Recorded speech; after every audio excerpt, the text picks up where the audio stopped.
خلق اللہ تعالی الاشیاء لا من شیء وکان اللہ تعالی عالما فی الازل بالاشیاء قبل کونها وهو الذي قدر الاشیاء وقضاها ولا يكون في الدنيا ولا في الآخرة شيء الا بمشیته وعلمه وقضائه وقدره وكتبه في اللوح المحفوظ ولكن كتبه بالوصف لا بالحکم۔ اللہ تعالیٰ نے تمام اشیاء کو اسی مادہ کے بغیر پیدا فرمایا۔ اشیاء کے وجود میں آنے سے پہلے ہی اللہ تعالیٰ کو ازل سے ان کا علم تھا۔ اس نے تمام مخلوق کے لیے کچھ چیزیں مقرر کی اور ان میں اپنا حکم جاری فرمایا۔ دنیا و آخرت میں جو چیز بھی وقوع پذیر ہوگی وہ اس کی مشیت، علم، فیصلہ، قضاء، تقدیر لوح محفوظ کے نوشتہ کے مطابق ہوگی۔ البتہ لوح محفوظ میں اس کو باعتبار وصف کے تحریر فرمایا، نہ کہ باعتبار حکم کے۔ پہلی بات فرمایا خلق اللہ تعالی الاشیاء لا من شیء، اس میں فرمایا اللہ تعالیٰ نے اس مخلوق کو، کائنات کو پیدا فرمایا اور بغیر پہلے سے موجود کسی مادہ کے پیدا فرمایا، بغیر نمونہ کے پیدا فرمایا۔ یہاں تبدیل فرمائی ہے ان فلاسفہ کی کہ جو کہتے ہیں جب اللہ نے انسانوں کو اور مخلوق کو پیدا کیا، پہلے ایک مادہ موجود تھا جسے وہ کہتے ہیں حیولہ، اور اس حیولے سے اللہ نے مخلوقات کو پیدا فرمایا۔ یہ ان کا نظریہ تھا۔ امام صاحب نے اس کی تردید فرما دی ہے، اللہ تعالی بغیر مادہ کے مخلوق کو وجود عطا فرمایا۔ اس کی وجہ یہ جو فلسفی کہتے ہیں کہ پہلے حیولہ موجود تھا، کوئی اس کے پاس آیت یا نص یا نقل ان کے پاس موجود نہیں۔ نمبر دو، اس سے لازم آئے گا کہ جس طرح اللہ قدیم ہے تو مادہ بھی قدیم ہو، جب یہ قدیم صرف اللہ اور کوئی قدیم نہیں۔ نمبر تین، اگر مادے کو موجودات پر مقدم مانے تو پھر اللہ خالق نہ ہوئے، اللہ موجد ہوئے نا۔ موجد اور خالق میں تو فرق یہ ہے کہ موجد موجود چیز کو نیا ڈیزائن دیتا ہے اور خالق عدم سے چیز کو وجود میں لاتا ہے۔ میں مثال دیتا ہوں کہ دیکھیں جس طرح کی یہ پینسل ہے تو انسان اس پینسل کا خالق نہیں بلکہ موجد ہے۔ اللہ تعالیٰ نے معدنیات کو پیدا فرمایا، خدائے پاک کی پیدا کردہ معدنیات کو اللہ کی پیدا کی ہوئی عقل کی مدد سے اس نے نیا ڈیزائن دیا تو پینسل بن گئی، قلم بن گیا۔ تو انسان موجد ہے، خالق تو نہیں ہے نا۔ تو اگر پہلے سے مادہ موجود تھا، خدا نے پھر نیا ڈیزائن دیا، اللہ موجد ہوئے پھر خالق تو نہ ہوئے، جبکہ اللہ تعالیٰ خالق ہیں۔ بات اچھی طرح ذہن نشین فرما رہے ہیں۔ اور چوتھی بات، اس نظریے سے اللہ کا محتاج ہونا لازم آتا ہے کہ اللہ تعالیٰ نے موجود مادہ سے چیزوں کو پیدا کیا۔ اگر مادہ نہ ہوتا تو شاید پیدا نہ کر سکتے، حالانکہ اللہ صمد ہے، اللہ کسی کے محتاج نہیں ہے۔ اور یہاں ایک بات سمجھ لیں، میں نے پہلے بھی عرض کر دیا کہ عدم سے وجود میں لانا یہ تخلیق ہے، اور وجود کو نئی شکل دینا یہ ایجاد ہے۔ اللہ تعالیٰ موجد نہیں بلکہ اللہ تعالیٰ خالق ہے۔ انسان خالق نہیں ہوتا بلکہ انسان چیزوں کا موجد ہوتا ہے۔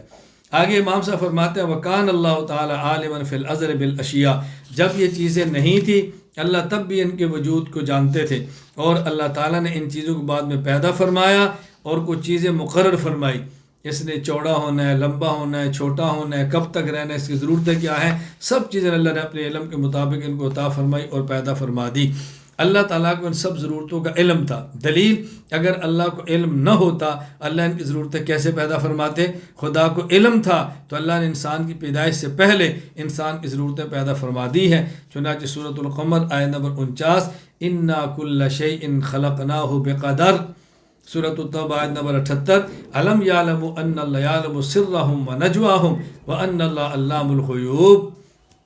آگے امام صاحب فرماتے ہیں ولا يكون في الدنيا ولا في الآخرة شيء إلا بمشيته وعلمه وقضائه وقدره وكتبه في اللوح المحفوظ، کہ دنیا اور آخرت میں جو چیز بھی ہوگی اللہ کی مشیت سے، اللہ کے علم سے، اللہ کے فیصلے سے، اللہ کی تقدیر سے اور لوح محفوظ میں لکھے ہوئے کے مطابق ہوگی۔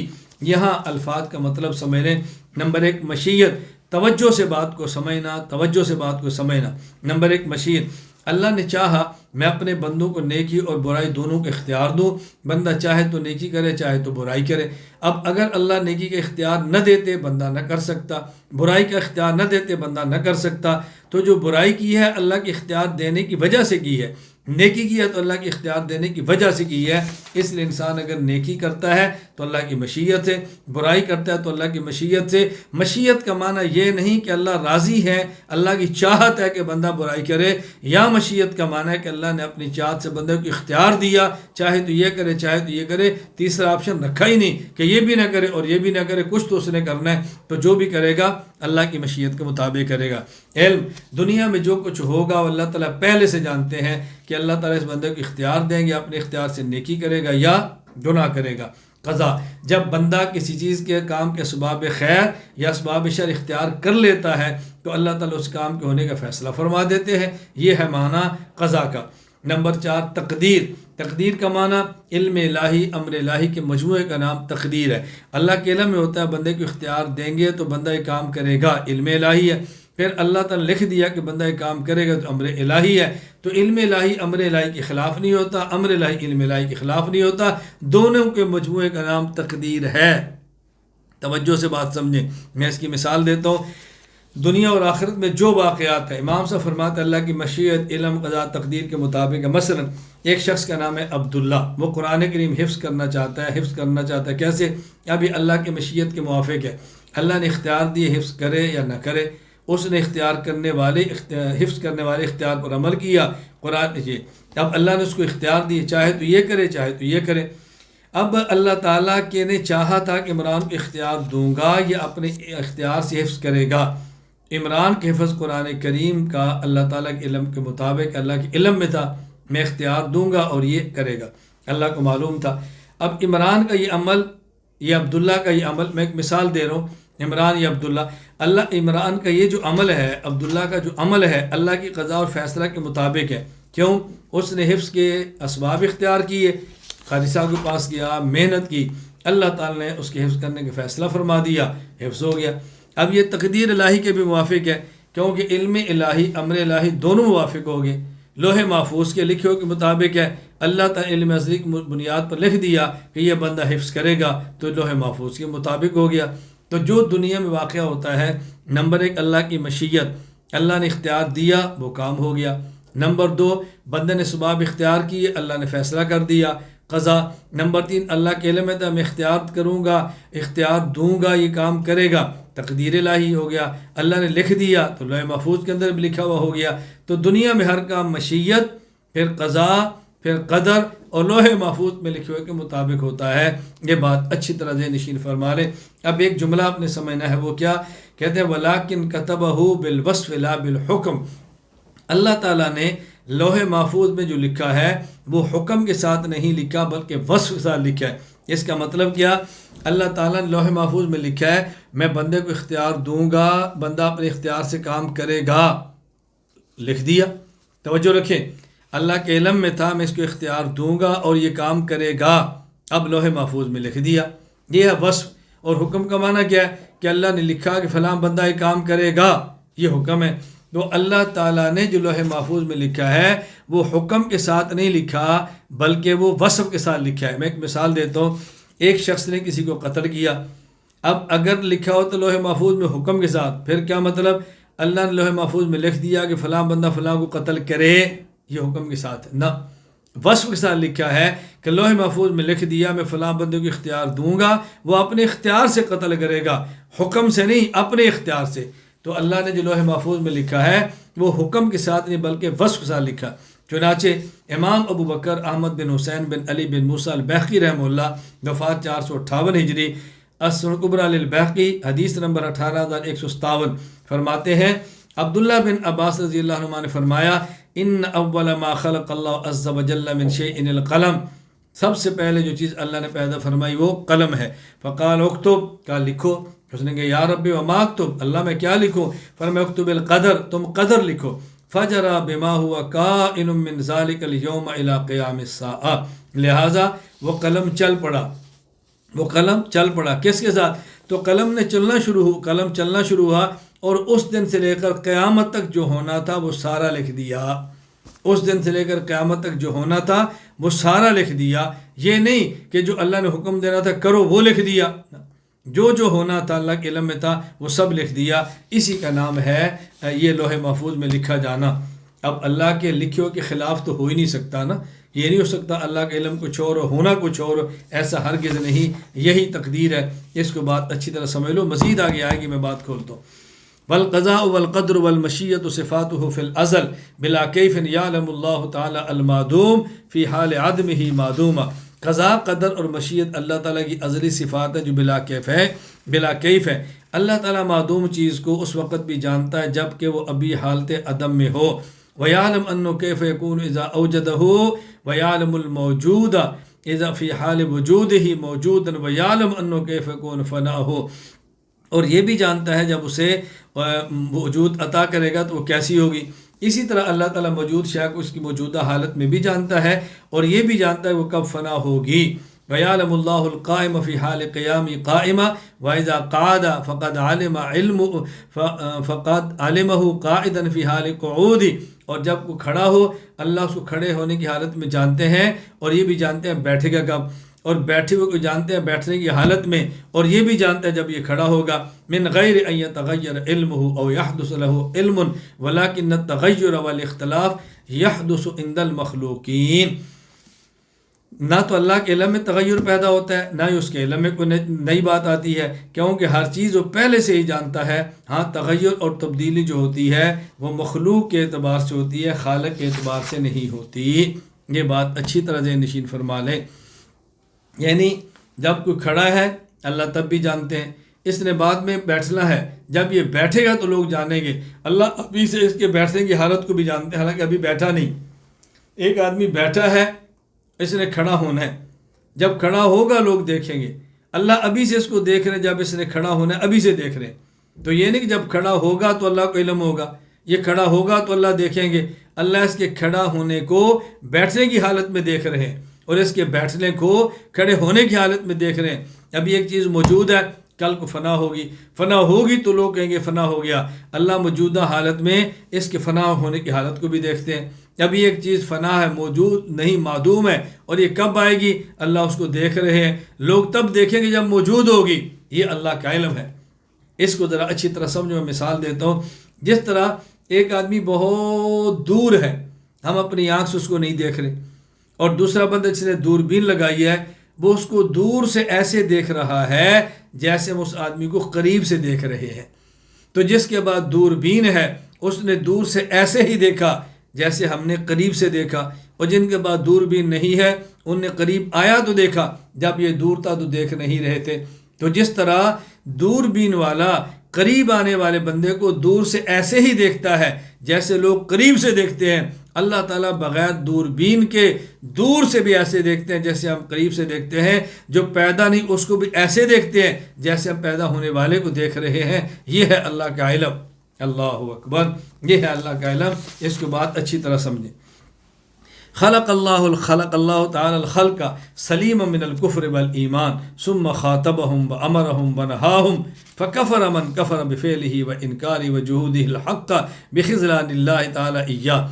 اللہ تعالیٰ نے تمام مخلوق کو کفر ایمان سے خالی پیدا فرمایا، پھر انہیں خطاب فرمایا اور کچھ کاموں کے کرنے کا حکم دیا، کچھ سے منع فرمایا. پھر کسی نے باختیار خود احکامات خداوندی کا انکار کیا، رائے حق کی مخالفت کی، جس کی وجہ سے توفیق الہی اس کے شامل حال نہ رہی تو وہ کافر ہو گیا. وآمن من آمن بفعلی و اقراری و تصدیقی بتوفیق اللہ تعالی ایاہ و نصرتہ لہو. اور کسی نے باختیار خود احکامات خداوندی کا اقرار کیا، تصدیق کی، جس کی وجہ سے توفیق نصرت اللہ اس کے شامل حال ہوئی تو وہ ایمان کی دولت سے مالا مال ہو گیا. اللہ تعالیٰ نے قرآن کریم میں 11 قسمیں اٹھا کر مسئلہ بیان فرمایا. اللہ اکبر. والشمس وضحاها والقمر اذا تلاها والنهار اذا جلاها والليل اذا يغشاها والسماء وما بناها والارض وما طحاها ونفس وما سواها. 11 قسمیں اٹھا کر مسئلہ بیان فرمایا. فَأَلْهَمَهَا فُجُورَهَا وَتَقْوَاهَا. ہم نے انسان میں گناہ کی طاقت بھی رکھی ہے اور گناہ کا تقاضا بھی رکھا ہے اور گناہ کے کنٹرول کرنے کی طاقت بھی رکھی ہے. چاہے تو گناہ کے تقاضے پر عمل کرے، کنٹرول کی طاقت استعمال نہ کرے، اور چاہے تو کنٹرول کی طاقت استعمال کرے اور گناہ کی طاقت سے رک جائے. تو یہی بات حضرت امام صاحب فرماتے ہیں اللہ تعالیٰ نے انسان کو کفر اور ایمان سے خالی پیدا فرمایا، نہ یہ کافر ہے نہ یہ مومن ہے. پھر حکم دیا ایمان اختیار کرو اور کفر سے بچو. تو جس نے اپنے اختیار سے چاہا کفر کو لے لیا، جس نے اپنے اختیار سے چاہا ایمان کو لے لیا. تو جس نے اسباب اختیار کیے اللہ کی توفیق شامل ہوئی، ایمان اختیار کر لیا، اور جس نے اسباب اختیار نہ کیے اس نے کفر لیا اور ذلیل و رسوا ہو کے رہ گیا. سورۃ الکاف آیت نمبر 29، وَقُلِ الْحَقُّ مِن رَبِّكُمْ فَمَنْ شَاءَ فَلْيُؤْمِنْ وَمَنْ شَاءَ فَلْيَكْفُرْ، جو چاہے تو ایمان لائے، چاہے تو انکار کر دے، حق اللہ کی جانب سے آ گیا ہے۔ اشکال یہ ہے کہ امام صاحب رحمۃ اللہ علیہ فرماتے ہیں کہ جس شخص نے بھی کفر کیا ہے، کیوں کیا؟ بخذلان اللہ ہے، کیونکہ اللہ نے اس کو رسوا کرنا تھا، اللہ کے رسوا کرنے کی وجہ سے کفر کیا، اور جو ایمان لایا تو کیوں لایا؟ اللہ کی توفیق کی وجہ سے لایا۔ تو سوال یہ ہے کہ جب کفر کرنے والا اس وجہ سے کفر کرتا ہے کہ اللہ نے اس کو رسوا کرنا تھا، اور ایمان لانے والا اس وجہ سے لایا اللہ نے توفیق دینی تھی، تو پھر بندے کا اختیار تو نہ رہا، بندے کا اختیار ختم ہو گیا۔ جواب سمجھو، یہ اشکال تب ہے جب بخذلان اللہ اور بتوفیق اللہ میں بات تعلیل کے لیے ہوتی۔ تعلیل کا معنی کہ بندہ کفر اس وجہ سے کرتا ہے، کفر کیا کیونکہ اللہ نے اس کو رسوا کرنا تھا، اللہ کے رسوا کرنے کی وجہ سے رسوا کرنے کا فیصلہ کر لیا تھا، اور ایمان لاتا ہے کیوں؟ اس لیے کہ اللہ نے اس کو توفیق دی تھی تو ایمان لایا۔ توجہ، یہ بات تعلیل کے لیے نہیں ہے، بلکہ یہ بات ہے عاقبت کے لیے۔ عاقبت کا معنی یہ ہے کہ بندہ کفر کرتا ہے اپنے اختیار سے، کیوں؟ اس لیے کہ اللہ نے اس کو رسوا کرنا تھا، اس لیے یعنی کفر اختیار کیا، نتیجہ کیا تھا؟ اللہ نے اس کو رسوا کر دینا تھا۔ اور بندہ اپنے اختیار سے ایمان لایا، کیوں؟ نتیجہ اللہ نے توفیق دے دینی، اس نے اختیار کیا، محنت کی ہے، اللہ نے اس کو توفیق عطا فرما دی ہے۔ تو یہ با تعلیل کے لیے نہیں ہے، بلکہ یہ با عاقبت کے لیے ہے۔ یہ ایسے ہی ہے جیسے قرآن کریم سورۃ القصص آیت نمبر 8، فَالْتَقَطَهُ آلُ فِرْعَوْنَ، موسیٰ علیہ السلام کو بچپن میں ان کی والدہ نے بہن کے ذریعے دریا میں گرا دیا، کہتے ہیں فرعونی نے ان کو اٹھا لیا، لِيَكُونَ لَهُمْ عَدُوًّا وَحَزَنًا، قرآن کہتے ہیں آل فرعون نے اٹھا لیا تاکہ وہ ان کا دشمن ثابت ہو۔ اب اٹھایا اس وجہ سے نہیں تھا کہ ہمارا دشمن ہو، اٹھایا تھا، نتیجہ یہ نکلا کہ ان کا وہ دشمن ثابت ہوا۔ تو اٹھانے کی وجہ، ان کے اٹھانے کی وجہ یہ نہیں تھی کہ ہم اٹھاتے ہیں تاکہ ہمارا دشمن بن جائے، انہوں نے اٹھایا، نتیجہ نکلا کہ وہی ان کا دشمن ثابت ہوا جو ان کے گھر کے اندر تھا۔ تو یہ بات سمجھانا چاہتے ہیں کہ جب بندہ اپنے اختیار سے کفر کرتا ہے، نتیجہ نکلتا ہے اللہ اس کو رسوا کر دیتے ہیں۔ اور جب بندہ ایمان اختیار کرتا ہے، کیوں؟ اس لیے کہ اس نے اسباب اختیار کیے تھے، اللہ نے اس کو توفیق عطا فرما دی تھی۔ یہ توفیق کبھی بندے کو ملتی ہے اپنے اس کے اختیار کردہ اسباب کی بنیاد پر۔ آپ قرآن کریم اٹھا کے دیکھیں، سورۃ النساء آیت نمبر 35، جب شوہر اور بیوی کے اندر جھگڑا ہو، قرآن کہتا ہے ایک منصف شوہر کی طرف سے ہو، ایک منصف بیوی کی طرف سے ہو، ان یریدا اصلاحا، اگر یہ دونوں اصلاح کی ارادہ رکھیں گے، یوفق اللہ بینہما، اللہ ان کے درمیان موافقت پیدا فرما دیں گے، یعنی کوشش کے نتیجے میں اللہ توفیق عطا فرما دیں گے۔ اس بات کو اچھی طرح سمجھے، الجھن کے اندر مبتلا نہ ہو۔ اخرج ذریۃ آدم من صلبہ فجعلهم عقلاء فخاطبهم وامرهم بالایمان ونهاهم عن الكفر فاقروا له بالربوبیہ فكان ذلك منهم ایمانا فهم یولدون على تلك الفطرة ومن كفر بعد ذلك فقد بدل وغیر ومن آمن وصدق فقد ثبت علیہ وداوى۔ اللہ تعالیٰ نے آدم علیہ السلام کی پشت سے ان کی اولاد کو پیدا فرمایا، پھر ان میں عقل کی دولت ودیت فرمائی، پھر انہیں خطاب فرمایا، ایمان لانے کا حکم دیا، کفر سے منع فرمایا، انہوں نے خدا تعالیٰ کی ربوبیت کے اقرار کیا۔ یہ اقرار دراصل ان کی طرف سے ایمان کا اظہار تھا۔ اسی فطرت پر یہ لوگ پیدا ہوتے ہیں۔ پھر جو شخص اس کے بعد کفر کرتا ہے تو وہ اپنی فطرت کو تبدیل کر ڈالتا ہے اور اس میں تغیر پیدا کر دیتا ہے، اور جو ایمان لاتا اور تصدیق کرتا ہے تو وہ اسی فطرت کو اپناتے اس پر ثابت قدم رہتا ہے۔ اللہ تعالیٰ نے قرآن کریم سورۃ الاعراف آیت نمبر 172 میں فرمایا، وَإِذْ أَخَذَ رَبُّكَ مِن بَنِي آدَمَ مِن ظُهُورِهِمْ ذُرِّيَّتَهُمْ، اللہ نے آدم علیہ السلام کی پشت سے ان کی اولاد کو نکالا، وَأَشْهَدَهُمْ عَلَىٰ أَنفُسِهِمْ أَلَسْتُ بِرَبِّكُمْ، پھر اللہ نے ان کو اس بات کا گواہ بنایا، کیا میں تمہارا خدا نہیں ہوں؟ کہا جی بلا، کیوں نہیں؟ شہدنا ان تقولوا یوم القیامت انا کنا عن ھذا غافلین، یہ عہد الست میں اس لیے لیا کل کو یہ نہ کہنا کہ ہمیں پتہ نہیں تھا، ہم سے کسی عہد نے ہمیں بتایا نہیں تھا۔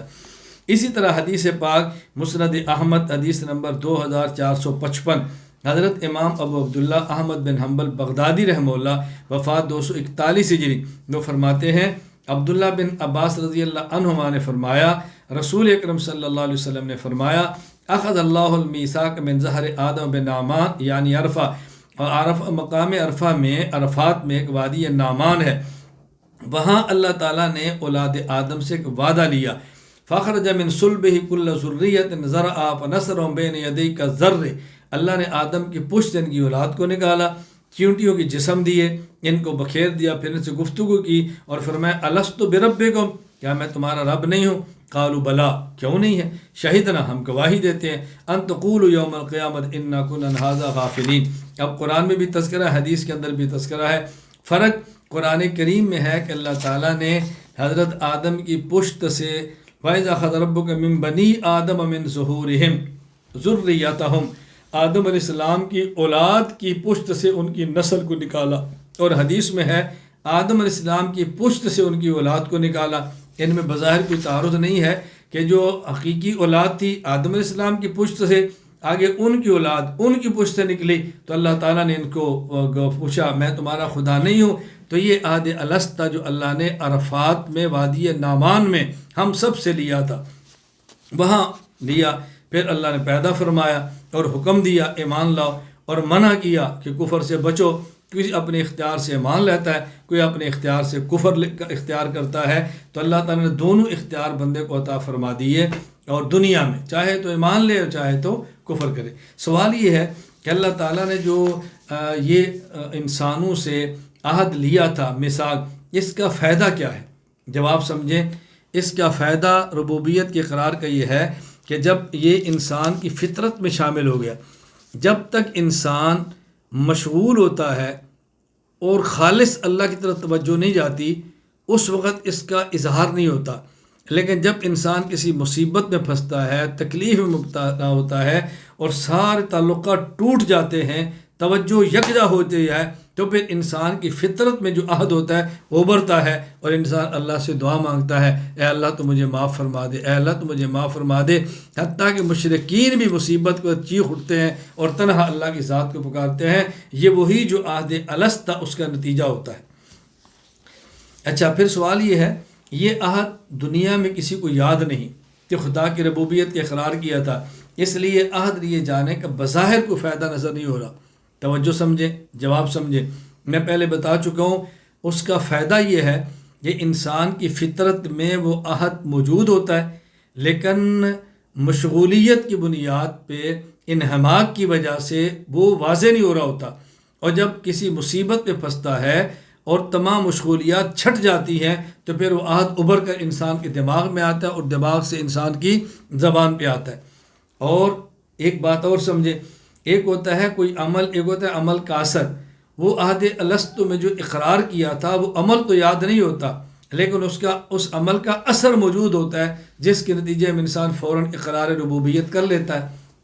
اس کی مثال سمجھیں، ایک انسان بچپن میں کسی استاد سے پڑھتا ہے، وہ اس کو پڑھنا یاد نہیں ہوتا، لیکن پڑھنے کا اثر، پڑھنا، وہ اس کے اوپر طاری ہو جاتا ہے۔ کسی انسان نے بچپن میں کسی سے کوئی چیز سیکھی ہوتی ہے، جس سے سیکھی وہ بھول جاتا ہے، سیکھنے کا طرز کیسے سیکھی تھی بھول گیا، لیکن اسی طرح بول رہا ہوتا ہے، اسی طرح پڑھ رہا ہوتا ہے، یہ اثر ہوتا ہے۔ آپ بچپن میں کسی بچے کو چلانا شروع کرتے ہیں، جب وہ بڑا ہوتا ہے اس کو یاد بھی نہیں ہوتا مجھے کسی نے چلانا سکھایا تھا، لیکن اس کا اثر چلنا بھی اس کے اوپر آ رہا ہوتا ہے، تو فائدہ تو ہوتا ہے۔ ہاں البتہ کوئی اللہ کے بندے ایسے ہوتے ہیں جن کے وہ عہد الست بھی یاد ہوتا ہے۔ چنانچہ مفسر علامہ اسماعیل حقی بن مصطفیٰ الحنفی رحمہ اللہ وفات 1127 ہجری نے تحریر فرمایا ہے تفسیر روح البیان، سورۃ الاعراف آیت نمبر 172 کے تحت صوبان بن ابراہیم ذنون مصری رحمہ اللہ وفات 245 کے بجرے میں کہتے ہیں، سئل ذنون، ان سے کسی نے پوچھا کیا آپ کو میثاق الست والا یاد ہے، الست بربکم؟ فرمانے لگے ہاں، کأنہ الآن، فرمانے لگے ہاں کأنہ الآن فی اذنی، گویا کہ ابھی میں اس کو اپنے کان میں سن رہا ہوں، مجھے تو یوں یاد ہے۔ ایسے بھی اللہ کے بندے ہوتے ہیں۔ سوال یہ ہے، امام صاحب فرماتے ہیں اللہ نے امر کیا ایمان کا اور اللہ نے نہیں کی کفر سے۔ قرآن کہتا ہے انما امر اذا اراد شیئا یقول له کن فیکون، جب اللہ امر فرماتے ہیں، کن فرماتے ہیں، چیز ہو جاتی ہے۔ تو جب اللہ نے امر کر دیا ایمان کا تو پھر بندہ کون ہوتا ہے ایمان کو قبول نہ کرے؟ کیسے اس نے کفر اختیار کر لیا؟ اس کا جواب یہ ہے، ایک ہے امر اور نہیں شرعی تشریعی، ایک ہے امر اور نہیں تکوینی۔ یہ جو قرآن میں انما امر اذا اراد شیئا، یہ امر تکوینی ہے، یعنی تکوینیات میں جب اللہ فرماتا ہے ہو جا، وہ ہو کر رہتا ہے، تکوینیات میں دوسری جانب کا اختیار ہی نہیں ہوتا، اور اس کی بنیاد پر کوئی احکام کا مکلف بھی نہیں ہوتا۔ مکلم تب ہوگا جب دوسری جہت کا اختیار بھی ہو۔ اور یہ جو الفقہ الاکبر میں امر اور نہیں ہے، یہ تشریعی ہے۔ جیسے اللہ فرماتا ہے نماز پڑھو، اب یہ تشریعی ہے، نماز پڑھو، بندے کو اختیار ہے، چاہے تو پڑھے چاہے تو نہ پڑھے، پڑھے گا تو اجر ملے گا، نہیں پڑھے گا تو اس کو گناہ ہوگا۔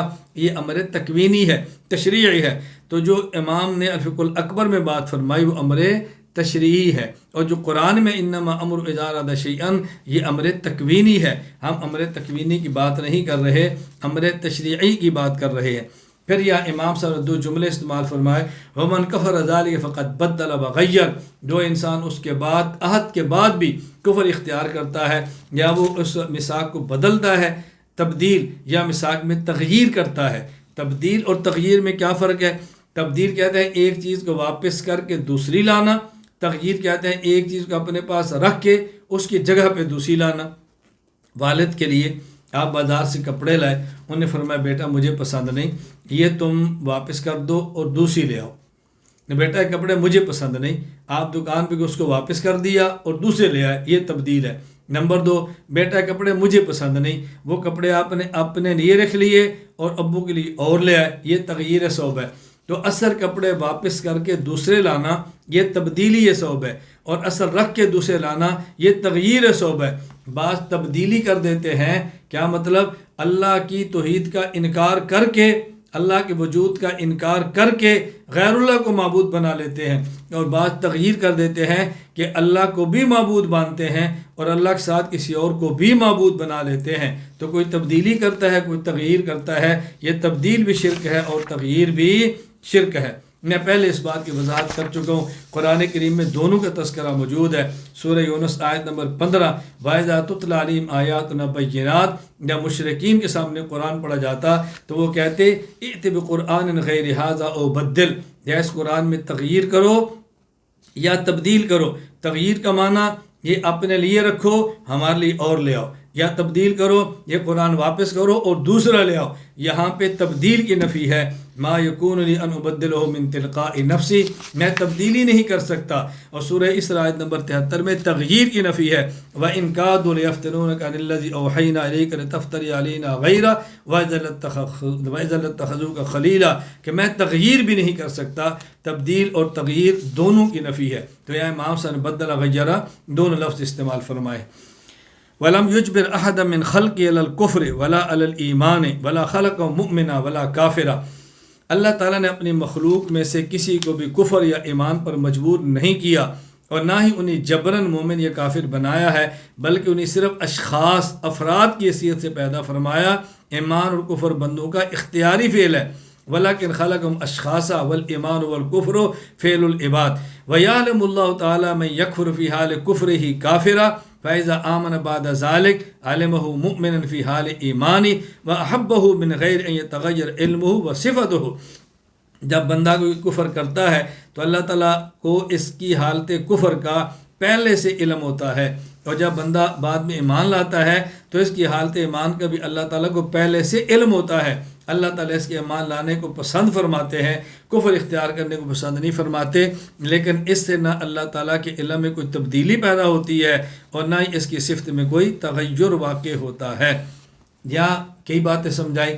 ایک تو یہ بات سمجھائی کہ انسان کو اللہ تعالیٰ ایمان پر مجبور نہیں کرتے، بلکہ انسان کو اختیار دیتے ہیں، وہ چاہے تو ایمان لائے اور چاہے تو کفر کرے، یہ دین فطرت ہے، اللہ کسی کو مجبور نہیں کرتے۔ اور دوسری بات فرمائی کہ جب بندہ مومن ہوتا ہے اور اگر اس نے بعد میں کفر اختیار کرنا ہے، اللہ کو جس طرح اس کی موجودہ حالت ایمان کا علم ہے، آئندہ آنے والی حالت کفر کا بھی اسی طرح علم ہوتا ہے۔ اور جو بندہ موجودہ کافر ہے، اگر اس نے بعد میں ایمان لانا ہے تو جس طرح اس کی موجودہ حالت ایمان کا خدا کو علم ہے، اس کی آئندہ حالت کفر کا بھی اللہ کو ابھی سے علم ہے۔ اللہ کی صفت علم کے اندر تغیر نہیں ہوگا کہ ابھی پتہ نہیں تھا اور جب کفر کیا پھر پتہ چلا، یا ابھی پتہ نہیں تھا جب ایمان لایا تو پھر پتہ چلا۔ خدا کی صفت علم کے اندر تغیر نہیں ہوتا۔ وجمیع افعال العباد من الحرکۃ والسکون کسب علی الحقیقہ واللہ تعالی خالقها وهي كلها بمشیئته وعلمه وقضائه وقدره۔ اللہ تعالیٰ جس طرح بندوں کے خالق ہیں اسی طرح بندوں کے افعال کے بھی خالق ہیں۔ اللہ انسانوں کے تمام افعال خواہ حرکات و سکنات حقیقتاً خود انہی کے کیے ہوئے ہوتے ہیں، جبکہ ان تمام کاموں کے خالق اللہ ہیں۔ نیز یہ تمام افعال اللہ تعالیٰ کی مشیت، علم، فیصلہ، تقدیر کے مطابق ہی ہوتے ہیں۔ ایک بات یہ سمجھیں، اعمال کے خالق اللہ ہے۔ سورۃ الصافات آیت نمبر 96، واللہ خلقکم وما تعملون، اور ان اعمال کا کاسب بندہ ہے۔ پیدا اللہ کرتے ہیں، اختیار بندہ کرتا ہے۔ سورۃ البقرہ آیت نمبر 81، بلا من کسب سیئہ واحاطت بہ خطیئتہ فاولئک اصحاب النار۔ اسی طرح سورۃ الروم آیت نمبر 41، ظہر الفساد فی البر والبحر بما کسبت ایدی الناس۔ سورۃ الشورى آیت نمبر 30، وما اصابکم من مصیبہ فبما کسبت ایدیکم۔ خالق اللہ ہے، کاسب بندہ ہے۔ پیدا اللہ فرماتے ہیں، اختیار بندہ کرتا ہے۔ یہ بات اچھی طرح ذہن نشین فرما لیں۔ بندے کے اختیار افعال دو قسم کے، افعال اختیاریہ، افعال غیر اختیاریہ۔ افعال اختیاریہ جو بندے کے اختیار میں ہے، کھانا پینا، چلنا، ایمان، کفر، نیکی، برائی۔ افعال اختیاریہ جس پر بندے کا اختیار ہی نہیں ہے، بندے کا پیدا ہونا، بندے کا فوت ہونا۔ جو افعال غیر اختیاریہ ہیں ان میں انسان کی مرضی نہیں چلتی، جو افعال اختیاریہ ہیں اس میں انسان کی مرضی چلتی ہے، اور افعال اختیاریہ پر جزا اور سزا ہے، افعال غیر اختیاریہ پر کوئی جزا اور سزا نہیں۔ یہ جو ہم نے کہا کہ افعال کا خالق اللہ ہے، بندہ کاسب ہے، یہ اہل سنت کا موقف ہے، جبکہ فرقہ جبریہ کا موقف یہ ہے کہ تمام افعال کا خالق اللہ ہے، بندہ مجبور محض ہے۔ توجہ رکھنا، یہ کہتے ہیں بندوں کے تمام افعال کا خالق اللہ تعالیٰ ہے، بندہ اپنے اختیار سے کاسب بھی نہیں، اپنے اختیار سے افعال کر بھی نہیں سکتا، بندہ مجبور محض ہے۔ بندوں کی طرف جو افعال کرنے کی نسبت ہے یہ مجازی ہے، جو افعال اللہ تعالیٰ کروانا چاہتے ہیں کروا دیتے ہیں، جو نہیں کروانا چاہتے اسے روک دیتے ہیں۔ فرقہ قدریہ یہ کہتے ہیں کہ بندہ اپنے افعال کا خالق بھی خود ہے اور کاسب بھی خود ہے، نہ بندہ افعال کا خالق بھی خود ہے، کاسب بھی خود ہے، یعنی یہ گویا تقدیر کے منکر ہے۔ تو یوں سمجھیں اہل سنت والجماعت کا موقف معتدل ہے، ان کے افراد اور تفرید ہے۔ فرقہ قدریہ افراد کا شکار ہے۔ کیوں؟ فرقہ قدریہ خود مختار مانتا بندے کو، خالق بھی اور کاسب بھی۔ فرقہ جبریہ تفرید کا شکار ہے، بالکل نیچے چلا جاتا ہے، مجبور محض مانتا ہے۔ اہل سنت والجماعت کہتے ہیں نہیں، خالق اللہ ہے اور کاسب بندہ ہے۔ میں اس کو مثال دے کر سمجھاتا ہوں تاکہ بات سمجھ آئے۔ مثلا دیکھیں، انسان کھانا چاہتا ہے تو انسان اسباب اختیار کرتا ہے کہ میں کھاؤں، اللہ تعالیٰ اس کے کھانے والے فعل کو پیدا فرما دیتے ہیں، تو خالق اللہ اور اختیار بندے نے کیا ہے۔ کھا تو بندہ رہا ہے نا، لیکن اس کھانے والے فعل کو پیدا کس نے کیا؟ اللہ نے فرمایا۔ تو خالق اللہ ہے اور کاسب بندہ ہے۔ یہاں میں ذرا بات سمجھانے لگوں، اچھی طرح سمجھ لیں۔ افعال عباد میں بندوں کے کسب کو دخل ہے، لیکن یہ قصد اختیار ایسا نہیں کہ افعال کو پیدا بھی کر سکے۔ یعنی بندہ محنت کرتا ہے اور کبھی اس کی محنت کے باوجود فعل پیدا نہیں ہوتا، یہ کسب بھی نہیں کر سکتا۔ اور کبھی بندہ محنت کرتا ہے تو اللہ فعل کو پیدا فرما دیتے ہیں تو بندہ کسب بھی کر لیتا ہے۔ اس کی دلیل کیا ہے؟ کبھی بندہ سارے اسباب پیدا کر لیتا ہے، میں کام کروں، لیکن عین موقع پر نہیں کر سکتا، بھول جاتا ہے۔ معلوم ہوتا اللہ نے فعل عقل کو پیدا ہی نہیں کیا تو بندہ کسب کیسے کرے گا؟ اور کبھی بندہ کسی کام کرنے کا ارادہ نہیں کرواتا لیکن پھر بھی کر لیتا ہے، اللہ نے پیدا فرما دیا تو بندے نے کسب بھی کر لیا۔ بندہ کاسب ہے، لیکن ایسا بھی کاسب نہیں کہ ہر حال میں وہ فعل ہو کر رہے گا، کبھی سارے اسباب اختیار کرنے کے باوجود بھی فعل نہیں ہوتا۔ یہی اللہ کی قدرت ہے اور یہ بندے کی عاجزی اور کمزوری ہے۔ باقی افعال بد کو پیدا کرنا یہ برا نہیں، ان کو اختیار کرنا برا ہے۔ جس طرح کوئی طبیب زہر کو پیدا کر دے تو اس لیے نہیں کہ ہر بندہ زہر کو کھا لے، کہ بندہ کہ جی میں نے کھایا ہے، طبیب پیدا نہ کرتا تو میں کھاتا کیوں؟ بھائی اس لیے نہیں پیدا کیا تھا کہ تو کھا، یہ زہر کسی اور مرض کے لیے تھا اور تو نے صحت مند ہو کر کھا لیا۔ جو بات اچھی طرح سمجھ لیں، فعل بد کو پیدا کرنا یہ انسان کے امتحان کے لیے ہے، یہ اختیار کرتا ہے، یہ اختیار نہیں کرتا۔ مطاعات کلها ما كانت واجبۃ بامر اللہ تعالی وبمحبتہ وبرضائہ وعلمہ ومشیئتہ وقضائہ وتقدیرہ۔ اللہ تعالیٰ ہر قسم کی طاعات، یعنی اللہ تعالیٰ کی فرمان برداری والے کام اللہ کے حکم، محبت، رضامندی، علم، مشیت، فیصلے اور تقدیر کے مطابق ہی وقوع پذیر ہوتے ہیں۔ والمعاصی کلها بعلمه وقضائه وتقدیره ومشیئته لا بمحبته ولا برضائه ولا بامره، اور معاصی گناہ والے کام اللہ تعالیٰ کے علم، فیصلے، تقدیر، مشیت کے مطابق تو ہوتے ہیں، لیکن ان میں اللہ تعالیٰ کی محبت، رضامندی، حکم شامل نہیں ہوتی۔ یہ بات اچھی طرح ذہن نشین فرما لیں کہ طاعات اور معاصی بلا شبہ، تقدیر، طاعت اور معاصی دونوں میں بلا شبہ اللہ کی تقدیر بھی شامل ہوتی ہے، اللہ کی مشیت بھی شامل ہوتی ہے، لیکن طاعت اور نیکیوں اللہ کی محبت اور رضامندی سے ہوتی ہے، اور جو معاصی ہیں اس میں اللہ تعالیٰ کی رضامندی شامل نہیں ہوتی، لیکن قضا اور مشیت وہاں بھی ہوتی ہے۔ سورۃ الزمر آیت نمبر 7، وَلَا يَرْضَى لِعِبَادِ الْكُفْرِ، اللہ بندوں کے کفر پر راضی نہیں ہوتے۔ توجہ سے بات اب سمجھنا، اس اشکال کو میں دور کرتا ہوں۔ اشکال کیا ہے کہ جب انسان معصیت کرتا ہے اور معصیت میں بھی اللہ کی مشیت اور تقدیر شامل ہوتی ہے، تو پھر انسان کو گناہ کیوں اور انسان کو سزا کیوں؟ قرآن کہتا ہے وَمَا تَشَاءُونَ إِلَّا أَن يَشَاءَ اللَّهُ رَبُّ الْعَالَمِينَ، سورۃ تکویر آیت نمبر 29، کہ تم وہی چاہو گے جو اللہ چاہے گا۔ اب اللہ گناہ نہ چاہتے تو بندہ نہ کرتا، اللہ نہ چاہتے قتل تو بندہ نہ کرتا، اللہ کی مشیت نہ ہوتی تو بندہ چوری نہ کرتا، تو پھر بندے کو گناہ کیوں ہے؟ بہت اہم سوال ہے، اس کا جواب ذہن نشین فرمائیں۔ یہ سوال مشیت کا معنی نہ سمجھنے کی وجہ سے ہے۔ مشیت کا معنی یہ ہے اللہ تعالیٰ چاہتے ہیں کہ بندے کو اختیار دیں، چاہے تو نکاح کرے، چاہے تو زنا کرے، چاہے تو حلال کھائے، چاہے تو حرام کھائے، چاہے تو ایمان لائے، چاہے تو کفر کرے۔ اب اللہ تعالیٰ چاہتے ہیں کہ بندے کو اختیار دے۔ اب جس بندے نے ایمان لایا، کیوں؟ اس لیے کہ اللہ نے اس کو اختیار ایمان کا دیا تھا۔ اللہ ایمان کے اختیار ہی نہ دیتے تو ایمان کیسے لاتا؟ اور جس نے کفر اختیار کیا، کیوں؟ اس لیے کہ اللہ نے اس کو کفر کے اختیار دیا تھا۔ اللہ اس کو کفر کے اختیار نہ دیتے تو کفر کرتا کیوں؟ تو مشیت کا معنی یہ نہیں کہ اللہ چاہتے ہیں اور پسند کرتے ہیں کہ بندہ کفر کرے یا زنا کرے۔ مشیت کا معنی کہ اللہ چاہتے ہیں بندے کو گناہ کا اور کفر کا اختیار دے دیں۔ اب اگر بندے نے ایمان لایا ہے وہ بھی اس لیے کہ اللہ نے اختیار دیا ہے، کفر لایا ہے، اختیار کیا تو کیوں؟ اللہ نے اختیار دیا ہے۔ اگر نکاح کیا تو کیوں؟ اللہ نے اختیار دیا تھا۔ زنا کیا تو کیوں؟ اللہ نے اختیار دیا تھا۔ چوری کی ہے تو کیوں؟ اللہ نے اختیار دیا تھا۔ اگر چوری سے بچا تو کیوں؟ اس کو اللہ نے اختیار دیا تھا۔ تو مشیت کا معنی یہ نہیں اللہ چاہتے ہیں کہ بندہ گناہ کرے۔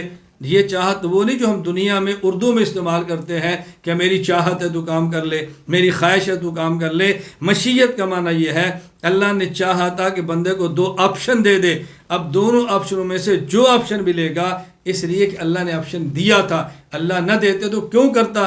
یہ معنی وَمَا تَشَاءُونَ إِلَّا أَن يَشَاءَ اللَّهُ، کہ تم جس جہت بھی جاؤ گے اس وقت جاؤ گے جب اللہ نے تمہیں اس جہت کا اختیار دیا ہوگا۔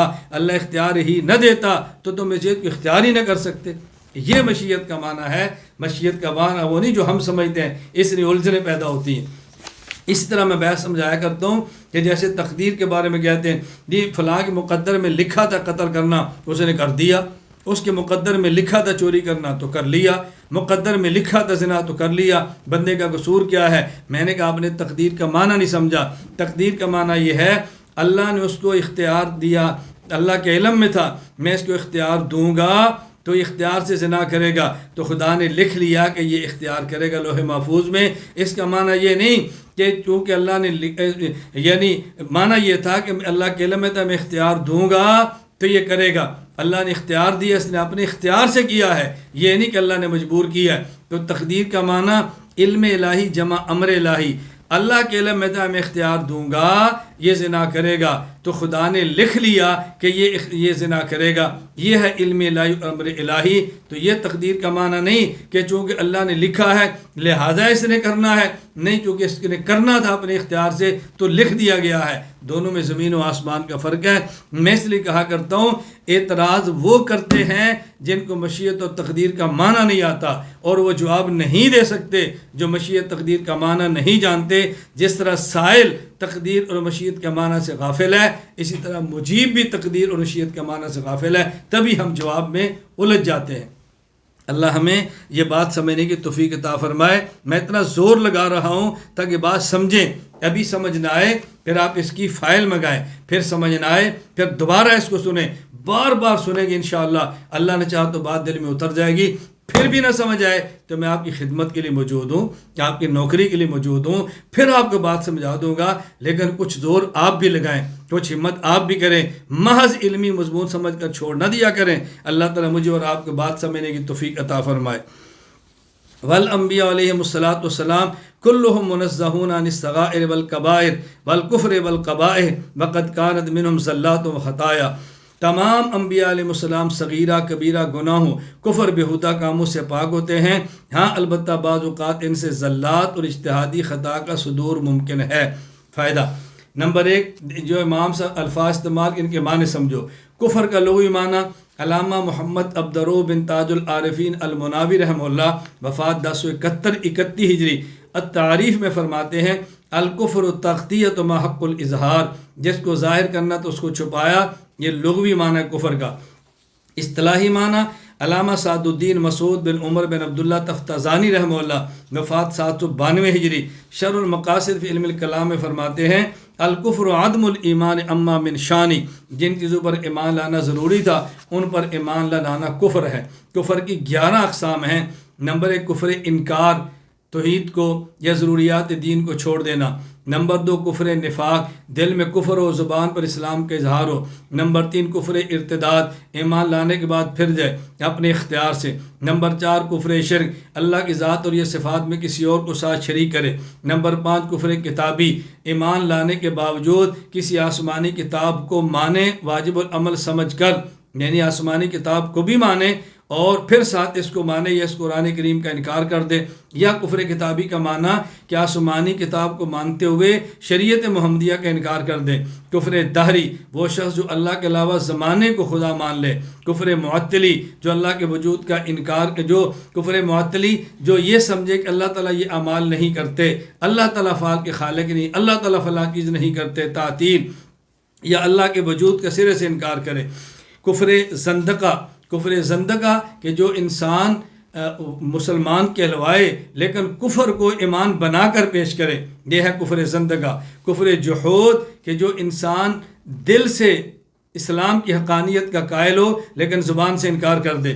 کفر اناد، دل سے بھی قائل ہو، زبان سے بھی قائل ہو لیکن قبول کرنے کے لیے تیار نہ ہو۔ کفر مفادی، دل سے بھی قائل نہ ہو کسی چیز کا، زبان سے بھی قائل نہ ہو لیکن اپنے مفادات کی خاطر کسی کفر کو اختیار کر لے، جس طرح آج کل لوگ باہر کے ویزے لینے کے لیے قادیانی، عیسائی اور دیگر ادیان کو اختیار کرتے ہیں۔ یہ کفر مفادی 11 قسمیں ہیں۔ اس پہ تفصیل سے بحث میں نے اصول عقائد کے اندر کر دی ہے، آپ اس کو سن بھی سکتے ہیں، پڑھ بھی سکتے ہیں اور اس کو اچھی طرح اطمینان سے دیکھ بھی سکتے ہیں۔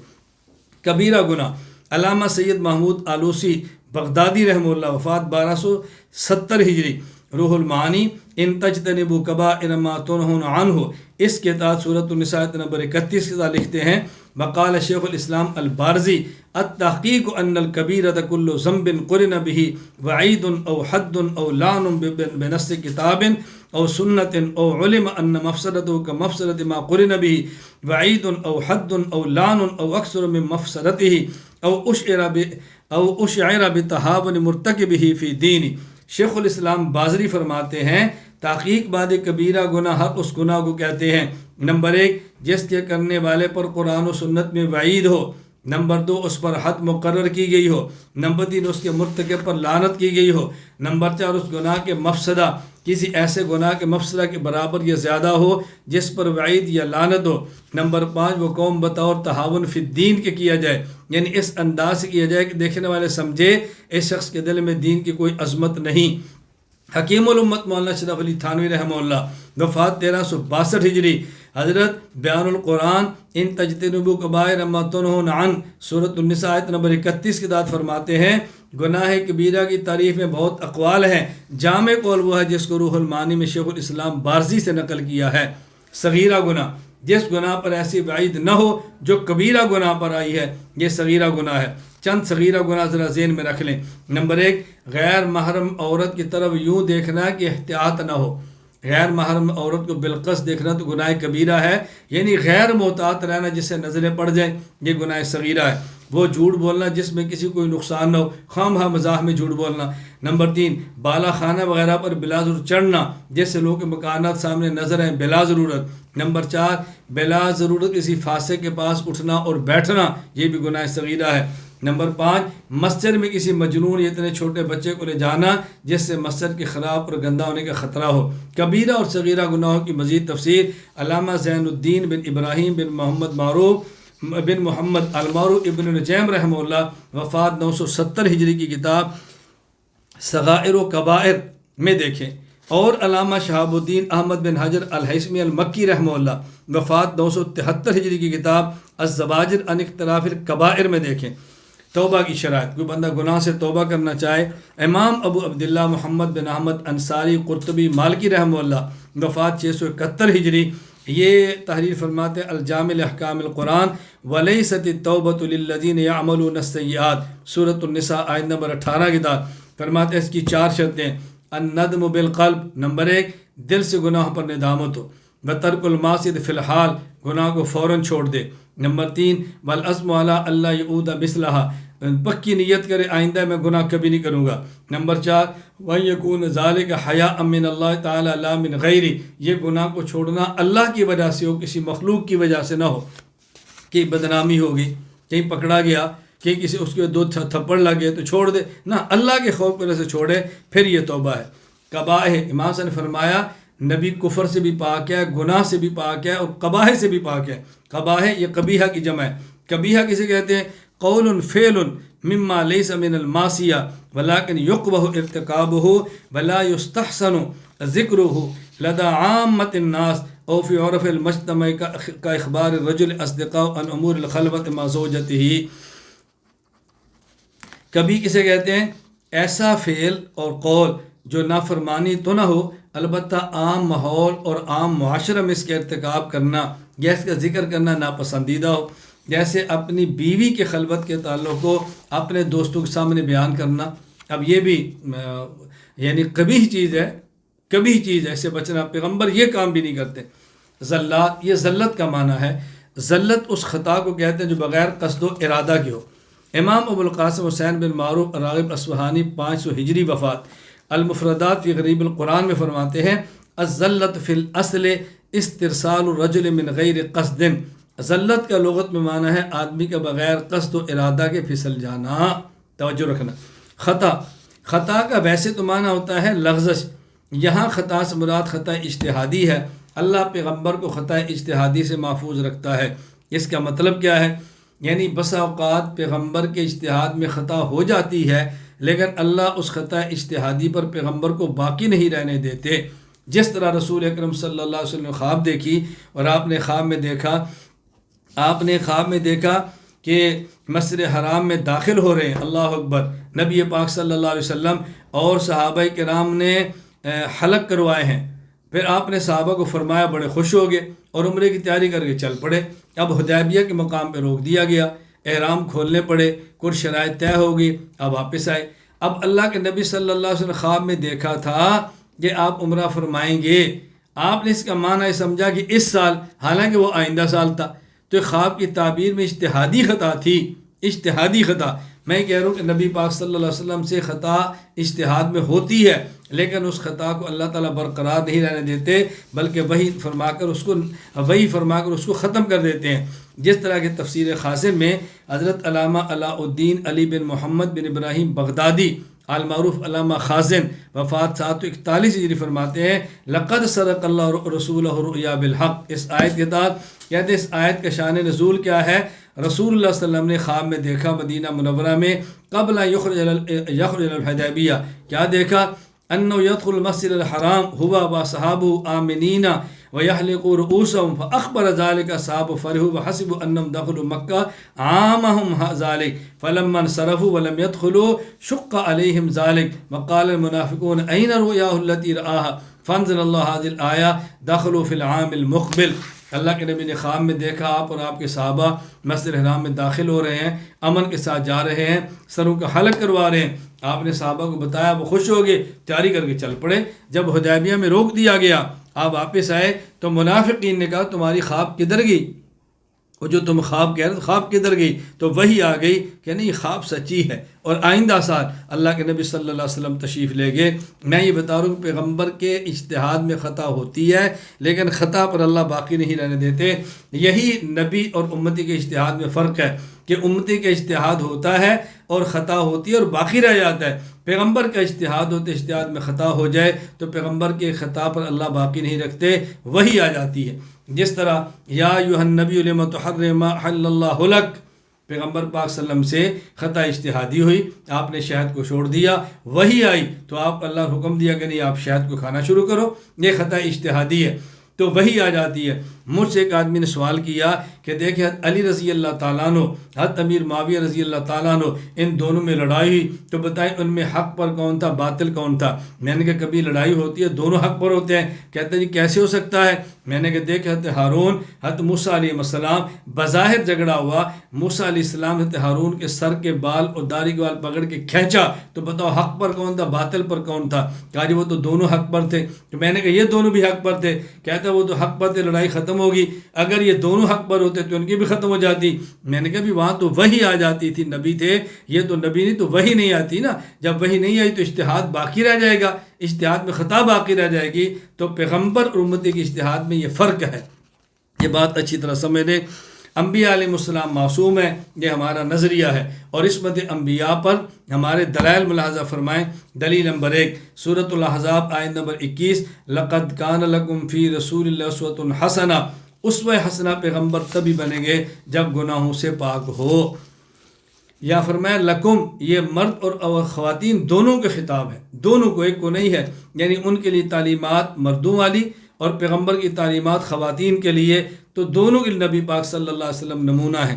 سورہ یونس آیت نمبر 15، وَإِذَا تُتْلَىٰ عَلَيْهِمْ آيَاتُنَا بَيِّنَاتٍ قَالَ الَّذِينَ لَا يَرْجُونَ لِقَاءَنَا ائْتِ بِقُرْآنٍ غَيْرِ هَٰذَا أَوْ بَدِّلْ، اے پیغمبر کوئی اور قرآن لاؤ۔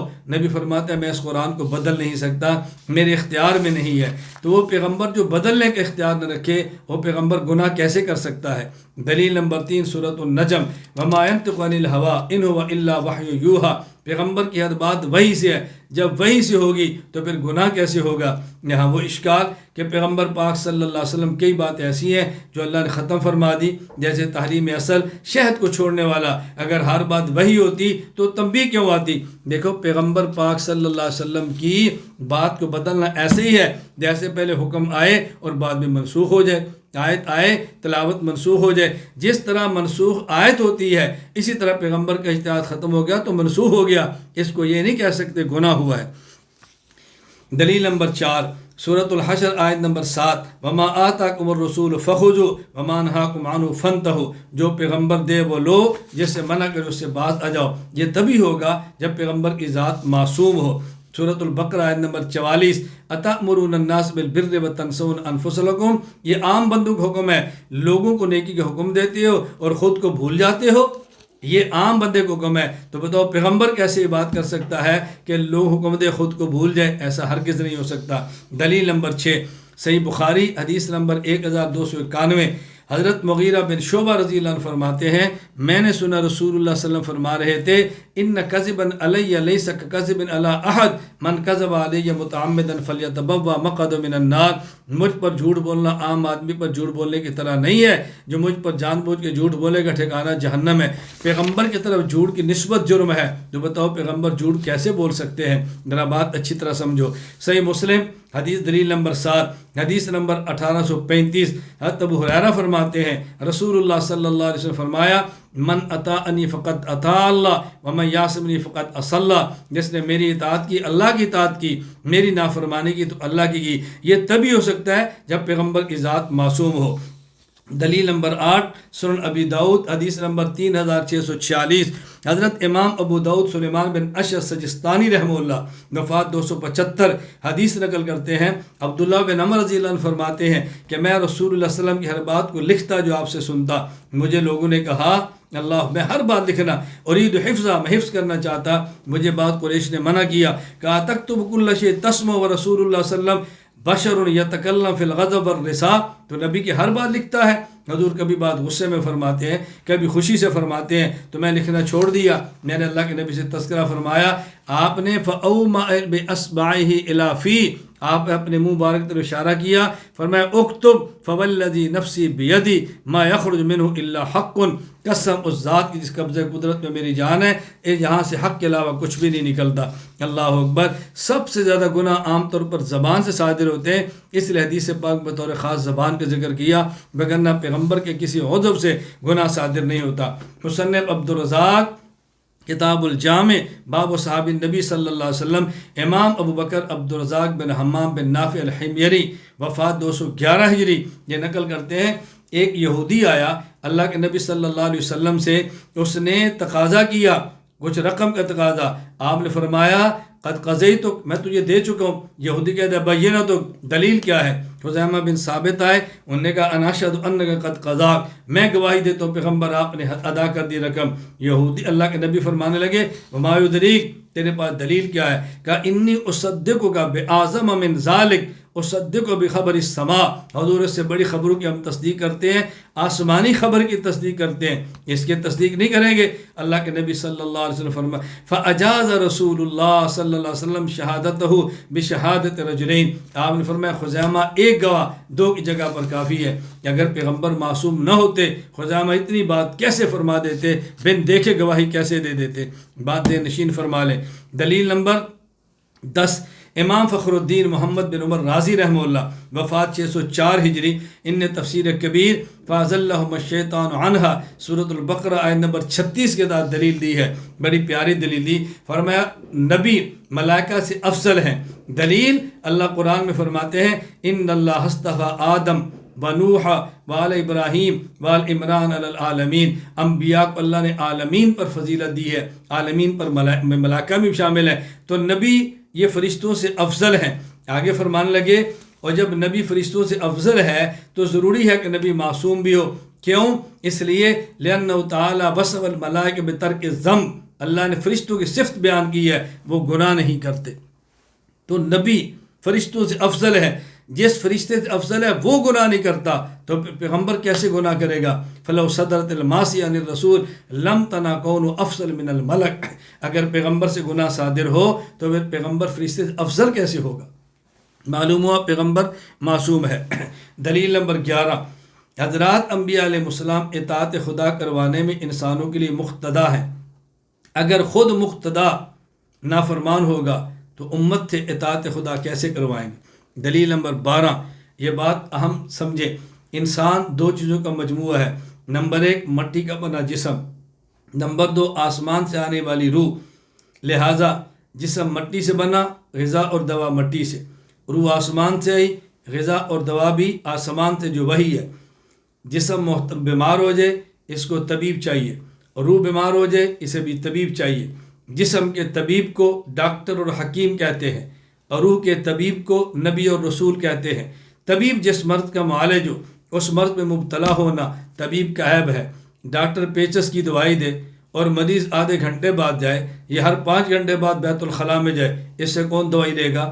نبی امراض روحانیہ کے معالج ہیں، اگر پیغمبر خود گناہ کرے تو یہ پیغمبر کا عیب ہے، جو طبیب کا عیب ہوگا، طبیب کے اندر عیب ہو اس مرض کا طبیب سے علاج کون کرائے گا؟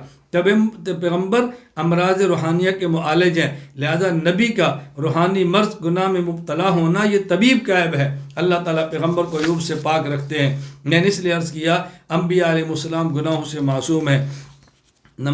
اچھا آگے اجماع امت، میں نے نقلی آیات پیش کی ہیں، احادیث پیش کی ہیں، عقلی دلائل دیے، اجماع امت اس بات پر کہ نبی گناہوں سے معصوم ہیں۔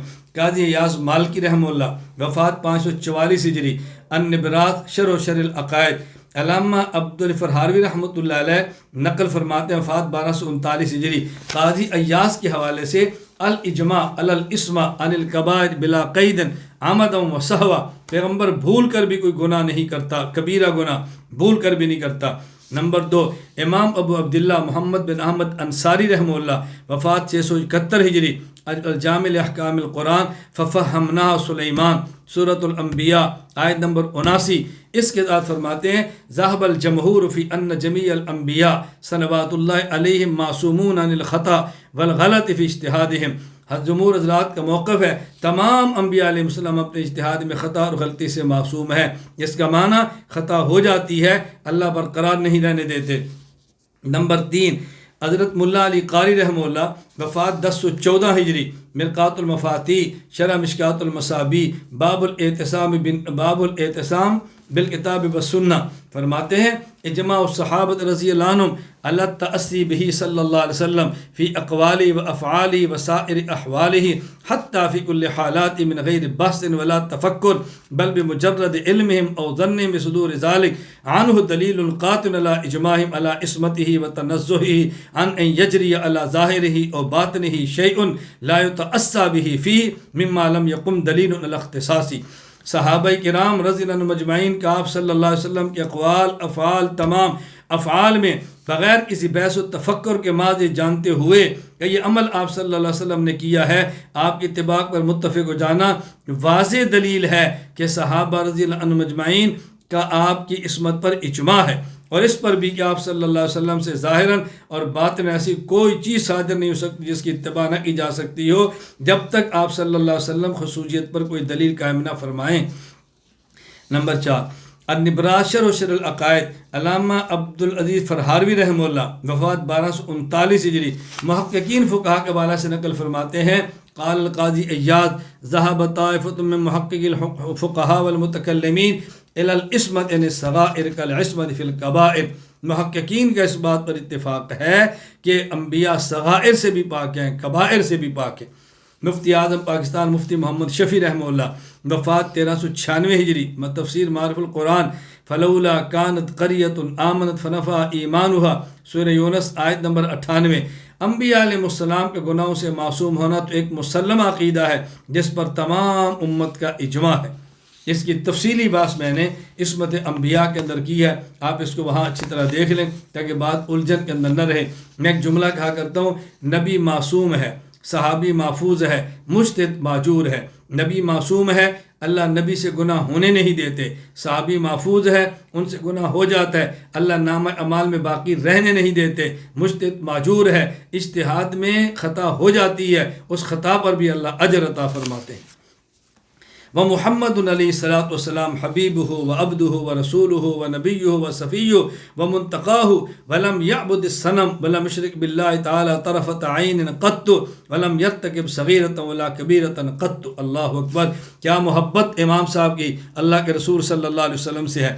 حضرت محمد علیہ الصلاۃ والسلام اللہ تعالیٰ کے محبوب ترین بندے، منتخب کردہ پیغمبر اور رسول ہیں۔